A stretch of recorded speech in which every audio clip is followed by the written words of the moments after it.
The last part of this unit is looking at angle of elevation and angle of depression with our right triangles. Again, we're going to use those trig ratios and we're going to set up our problems. With this, our key to success is going to be setting up a picture as well. So talking about what the angle of elevation is, when we're looking up at an object, the angle of elevation is formed by the observer's line of sight to a horizontal line. So if we see the little example to the side here, we have a person next to an object. In this case, it looks like a lighthouse or something like that. Our line of sight is looking up at the top, and then our horizontal line is going straight from the person's line of sight down over to the object, and the angle of elevation is formed in between those two. So looking at our first example, we are going to set up a picture so we can understand what we're looking at and what trig ratio we need to set up. Number 1 says that Casey sights the top of an 84-foot tall lighthouse at an angle of elevation of 58 degrees. If Casey is 6 feet tall, how far is he standing from the base of the lighthouse? So again, setting up our picture is going to be very important. Over on the left here, I drew Casey and I marked it with 6 because that's how tall he is in feet. Then on the opposite side, we have our lighthouse. Our lighthouse is 84 feet tall, so that's from the ground all the way up to the tippy top. When I set up my triangle, I'm using that line of sight to the top of my lighthouse with that horizontal line. In this case, they told me my angle of elevation, so I'm going to put in 58 degrees there. And then it said that we want to figure out how far he's standing from our lighthouse. So we're trying to find that horizontal distance. Before we can set up our trig ratio, we do need to find the side of our triangle. Since I know that the entire lighthouse is 84 feet and Casey is 6 feet tall, I'm going to do 84 minus 6 to figure out what height is just for the lighthouse. Because again, I'm going based off of Casey's line of sight. When I do that, I find that the missing side is 78. Once I do that, I can set up my trig ratio. So going from my angle of elevation, when I look at this problem, I see that x is my side length, and this is finding a missing side problem. So when I set this up, I need to figure out what trig ratio goes with my 78 and my x, and then I'll solve for x. 78 is the opposite side, and x is my adjacent side. So I'm going to use the tangent of 58 equals 78 over x. Then we're going to solve for x. Remember, when we solve for x, we multiply both sides by x, and then we have to divide by the tangent of 58. So putting it in the calculator, we're going to do 70 over the tangent of 58 to find 48.7 feet is that horizontal distance. So this whole process here was the same. The only difference between these problems is drawing that picture first and making sure we're setting up everything correctly. Looking at number 2, we see the angle of elevation from a kicker's foot on the football field to the top of our goal post bar is 17 degrees. If he's standing 131 feet from the base of the goal post, we want to figure out how tall is the goal post. So setting up our picture here, it said the angle of elevation is 17 degrees, so I'm going to mark that in. We're 131 feet from our base, and we want to figure out our height.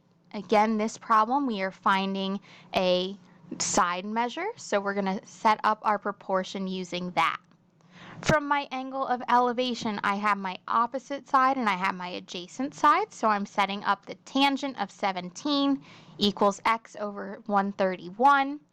To solve for x, we're going to multiply both sides by 131. And I find that x is 40.1 feet. With these problems, since we do have labels with our measurements, we need to make sure our answers also have labels as well. Moving on to number 3 for angle of elevation. We have Leah's mom is standing at the bottom of a slide, and the angle of elevation from the bottom of the slide to the top is 46 degrees. So we're going to mark that in our picture. The slide has a vertical height of 9 feet, and we're finding the length of that slide. So in this case, the length of my slide is my hypotenuse. When I set up my trig ratio, we're using the opposite over the hypotenuse, so that's going to be the sine of 46 degrees equals 9 over x. Again, when we solve for x, we'll end up putting in 9 over the sine of 46 degrees, and the length of that slide is 12.5 feet. Our last example for angle of elevation before we look at angle of depression, we have a dog standing 5 feet from our tree looking up at a cat that has climbed 16 feet up our tree. So we're going to mark that. We have our tree on the side, we have our base as 5, and this problem is asking what the angle of elevation is from the point the dog is standing on the ground to the cat. So this time, instead of finding a missing side, we're finding that missing angle. Remember, when we're finding a missing angle, we're going to have to use the inverse of our trig ratio, but we're going to start with finding that trig ratio. 16 is the opposite side and 15 is my adjacent side, so we're using the tangent. When I set this up, this is the tangent of x equals 16 over 5. If I want to undo tangent, I'm doing the inverse of tangent. So that's going to be the tangent inverse of 16 over 5, and I find that my angle of elevation is 72.6 degrees. So that was looking at the angle of elevation. That angle of depression. So angle of depression is when we're looking down on an object, and that angle of depression is formed from our line of sight again and our horizontal line. This time my line of sight is my diagonal line going down, and that horizontal line is straight across. So those are the two lines that we're using, and the angle of depression is marked right there. Our angle of depression is congruent to the angle of elevation because of our alternate interior angles. So if we look at the picture to the right here, we see we have two parallel lines, and my line of sight in this case would be that transversal. So that's why we're saying that the angle of depression would be the same as my angle of elevation because of those alternate interior angles being congruent. So we're going to use that when we're setting up these pictures. Starting with our first example for number 5, we have a lifeguard sitting on a platform. He's looking at swimmers in the water. The lifeguard's line of sight is 8 feet and above the ground, and the angle of depression is 18 degrees. And we want to figure out how far away the swimmer is from our lifeguard. So setting up that picture, we have he's 8 feet above our ground. We marked our angle of depression, and we're trying to find x. We're trying to find that distance from the swimmer.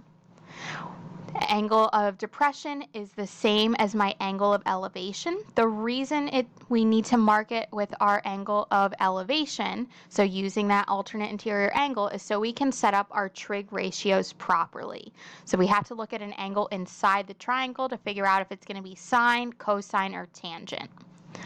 From here, looking at the 18 degrees, 8 is my opposite side, x is my adjacent side, so we're going to use the tangent. We have the tangent of 18 equals 8 over x. We're finding that missing side length. So to do that, we're solving for x, multiplying x on both sides, and then dividing by the tangent of 18 to find that x is 24.6 feet. Our example for number 6 is a pilot in a helicopter. Our angle of depression is 73 degrees, and the horizontal distance to the pad is 1,200 feet, and we're finding the altitude. Remember, altitude is our straight up and down line. It's that vertical line, so I marked that in my picture as x. We have our horizontal distance on the side, and then that angle of depression. I need to mark the angle of depression inside my triangle as well, using those alternate interior angles. When I look at this problem now, from my angle, I have my opposite over my adjacent, so we're using tangent again. And then when we solve, we find that x is 3,925 feet. Two more examples to look at for angle of depression. Number 7, we have building A being 480 feet tall, and building B is 654 feet tall. Our angle of depression is from the top of building B to the top of building A, and we want to figure out how far apart those buildings are. So drawing my picture here, I'm going to draw my buildings. So I have building A as 480 and building B as my 654. I have my angle of depression here is 42. And again, I mark that inside my triangle using my alternate interior angles. Since we want to figure out the distance between our buildings, we're finding that leg. I need either my hypotenuse or my other leg. I can find my other leg by doing 654 minus 480, because again, we just want to figure out the difference between the two building heights. So when I do that, I get 174. From my 42, I'm using 174, and then I'm finding my distance on the bottom, which is x. So I'm using tangent again. That's going to be the tangent of 42 equals 174 over x. And then we're going to solve for x and find that it's 193.2 feet.